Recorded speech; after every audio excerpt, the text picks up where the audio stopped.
Welcome to Om sir physics where physics made easy by Om sir. बच्चों, हम laws of thermodynamics ये unit पढ़ रहे हैं। तो मैं सबसे पहले लास्ट लेक्चर में जो हमने पढ़ा था वो एक बार रिवाइज करके देता हूँ सो दैट आज के लेक्चर का आपको अंडरस्टैंडिंग इजी हो। तो लास्ट लेक्चर में हमने आपको हीट के बारे में पढ़ाया था।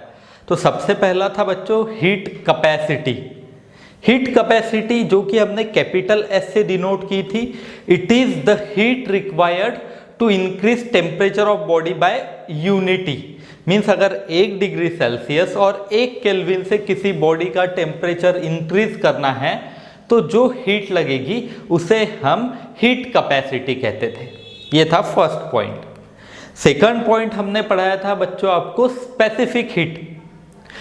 Heat required to increase temperature of unit mass by unity. Means अगर मुझे यूनिट मास मीन्स 1 kg का टेम्परेचर 1 डिग्री सेल्सियस से अगर इंक्रीज करना है तो जो हीट लगेगी इट इज स्पेसिफिक हीट। ठीक है, हीट कैपेसिटी चाहे कितना भी मास रहो, specific heat mass should be unity और 1 kg मास होना चाहिए। ये हमने सेकंड पढ़ाया था बच्चों। उसके बाद molar specific heat capacity. Molar specific heat means the heat required to increase 1 mole, ठीक है, और 1 ग्राम मोल भी जिसे कह सकते हैं। तो 1 मोल अगर सब्सटेंस का टेम्परेचर 1 डिग्री सेल्सियस से बढ़ाना है तो जो हीट लगेगी it is molar specific heat capacity. ठीक है, अब देखो पहला था heat capacity S, specific heat small S equals to capital S by M, ये एक रिलेशन था। अब ये जो मैंने सबसे आखिर में अभी जस्ट मैंने जो बताया बच्चों आपको, molar specific heat capacity it is represented by capital C equal to capital S means heat capacity by number of moles. ये मैंने लास्ट लेक्चर में आपको लिख के दिया था। ठीक है, अब ये जो मोलर स्पेसिफिक हीट कैपेसिटी है ये भी बच्चों हम 2 प्रोसेसेस के लिए चेक करेंगे। एक प्रोसेस होती है कि मैं वॉल्यूम कांस्टेंट रखता हूं एंड हीट देके टेम्परेचर बढ़ाऊंगा। First process is I am keeping volume constant and I am trying to increase temperature of that substance और that body by 1 degree Celsius but at constant volume and the quantity of substance I am using is 1 mole. ठीक है, इसके लिए जो define किया था हमने ये था specific heat at constant volume, CV से रिप्रेजेंट करते थे। इसके बाद अगर मैं यही प्रोसेस वापस रिपीट करूं मीन्स मैं हीट दे दूं बट एट कांस्टेंट प्रेशर, तो बच्चों जो निकल के आता है it is CP, specific heat at constant pressure. Now what is the relation between CP and CV? CP minus CV equals to R, where R is gas constant. And ये जो equation है बच्चों इसे मेयर्स इक्वेशन कहते थे। Last lecture में हमने लिख के दिया था ये। उसके बाद CP upon CV equals to gamma. It is also known as heat capacity ratio. CP by CV gamma it is heat capacity ratio. ये हमने पढ़ाया था।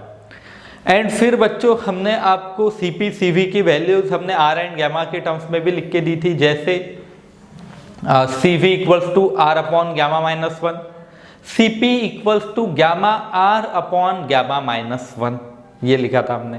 ठीक है, gamma equals to 1 plus 2 by F, उसकी वजह से ही CV को F/2R लिख सकता हूं मैं, where F is degree of freedom. तो उसके ऊपर से मैंने एक टेबल बना के दिया था बच्चों। It is very very important table. अगर आगे चल के जो प्रोसेसेस है वो आपको इजीली सॉल्व करनी है तो you must learn that table. आपको वो पूरा याद चाहिए बच्चों। हमने पूरा बेसिक से बताया कि देखो कैसे कैसे पॉइंट्स आ रहे हैं, starting from degrees of freedom, वहां से धीरे धीरे धीरे धीरे कंसेप्ट बिल्डिंग की हमने एंड यहां तक आ गए। अब आज के इस लेक्चर में हम मिक्सचर ऑफ गैसेस पढ़ेंगे बच्चों। मीन्स इफ सपोज मैं कुछ गैसेस को मिक्स करता हूं तो फिर CP क्या होगा, CV क्या होगा, मोलर मास क्या होगा। ठीक है, ये सब कुछ हम आज के लेक्चर में चेक करेंगे। तो सबसे पहला कंसेप्ट है बच्चों इक्विवेलेंट मोलर मास। ठीक है, मिक्सचर के लिए। So first concept is of equivalent molar mass, ठीक है। समझो, if N1 moles of gas having molar mass M1 is mixed with N2 moles of gas having molar mass M2, then equivalent molar mass of mixture is। देखो बच्चों, हमने क्या किया, एक gas लिया जिसके N1 मोल्स थे, एक गैस है, दूसरा गैस जिसके N2 मोल्स थे, इन्हें मिक्स कर लिया। तो अब ये जो कंबाइंड बनेगा कुछ, इसका इक्विवेलेंट मोलर मास कितना होगा। सो देखो, याद रखना इस फॉर्मूला को, M equivalent equals to N1 M1, ठीक है, number of moles of first gas into molar mass of first gas, plus N2 M2 upon N1 plus N2, N1 M1 plus N2 M2 upon N1 plus N2। ये है बच्चों।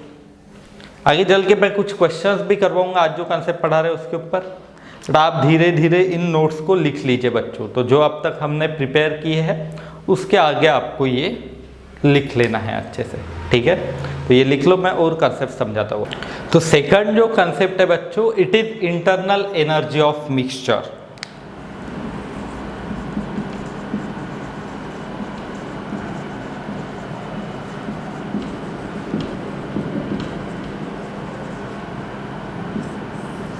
देखो बच्चों, total energy जो होगी वो एडिशन होगी दो इंटरनल एनर्जीज की, ठीक है। जो दो गैसेस है उनकी इंटरनल एनर्जीज के addition equals to total energy.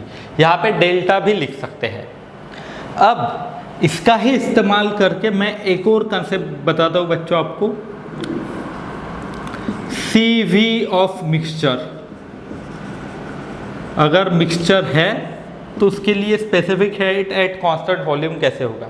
सो पहला गैस था जिसके नंबर ऑफ मोल्स N1 है, उसके लिए ये heat capacity eight constant volume is CV1, ठीक है।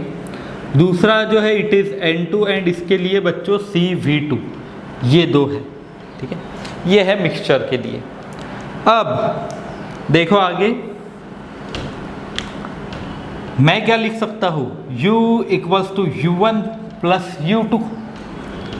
U के लिए फॉर्मूला याद आ रहा है आपको, मैं क्या लिख सकता हूँ, देखो NCV delta T equal to N1 CV1 delta T plus N2 CV2 delta T। ऐसे मैं बच्चों इसे लिख सकता हूँ। अब देखो ये टोटल नंबर ऑफ मोल्स कितने होंगे, टोटल गैस कितना होगा, N1 प्लस N2, ये N1 plus N2। This CV is CV equivalent of mixture, mixture के लिए ये CV। सो N1 प्लस N2 CV, ठीक है। यहाँ से delta T delta T delta T cancel, अगर मैं टोटल इक्वेशन को डेल्टा टी से डिवाइड कर रहा हूँ तो delta T get cancelled. N1 CV1 plus N2 CV2, ये हमें बच्चों मिलेगा। CV will be equal to N1 CV1 plus N2 CV2 upon N1 plus N2। ये आया बच्चों formula. It is specific heat at constant volume of mixture. तो mixture के लिए बच्चों ऐसे निकालते हैं, बहुत ही सिंपल। तो अब तक दो फॉर्मूलेज हुए, पहला equivalent molar mass N1 M1 plus N2 M2 upon N1 plus M2, N1 plus N2, and second is CV के लिए बच्चों N1 CV1 plus N2 CV2 upon N1 plus N2। ये दो आए, ठीक है। तो ये लिख लो, मैं और आपको मिक्सचर के लिए बताता हूँ। तो बच्चों फोर्थ हम सीपी ऑफ मिक्सचर निकाल के देखते हैं, ठीक है। Fourth one it is CP of mixture. Mixture के लिए सीपी कैसे निकालना है हमें, देखो अब कैसे होगा। CP equals to C V plus are.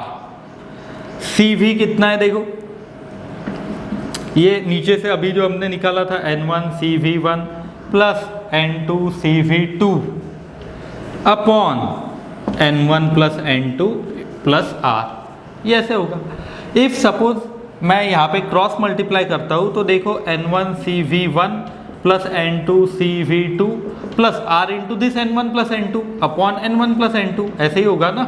तो ये होगा बच्चों R into N1 plus N2, ठीक है।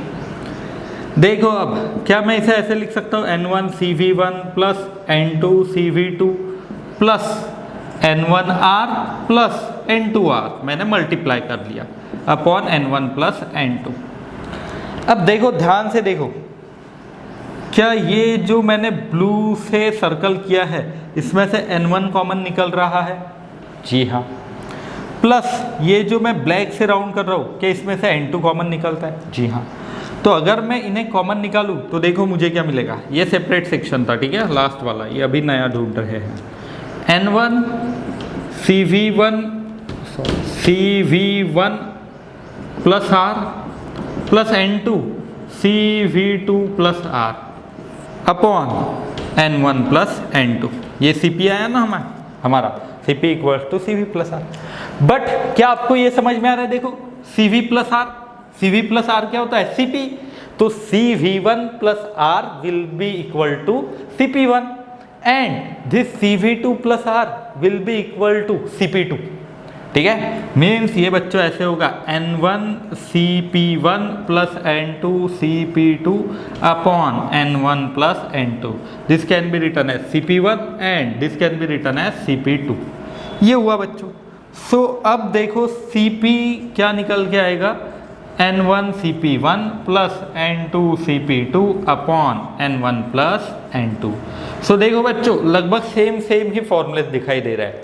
सबसे पहला क्या पढ़ा है हमने, वापस एक बार चेक कर लेते। सबसे पहले equivalent molar mass N1 M1 plus N2 M2 upon N1 plus N2। दूसरा specific heat at constant volume equivalent निकाली हमने N1 CV1 plus N2 CV2 upon N1 plus N1 plus N2।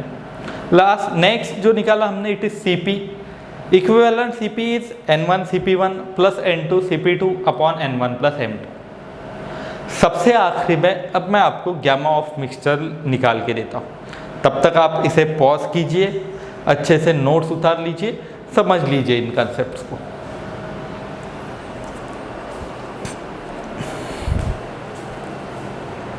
तो लास्ट बच्चों हम गैमा ऑफ मिक्सचर निकाल के देखते हैं। Last topic is gamma of mixture. अब देखो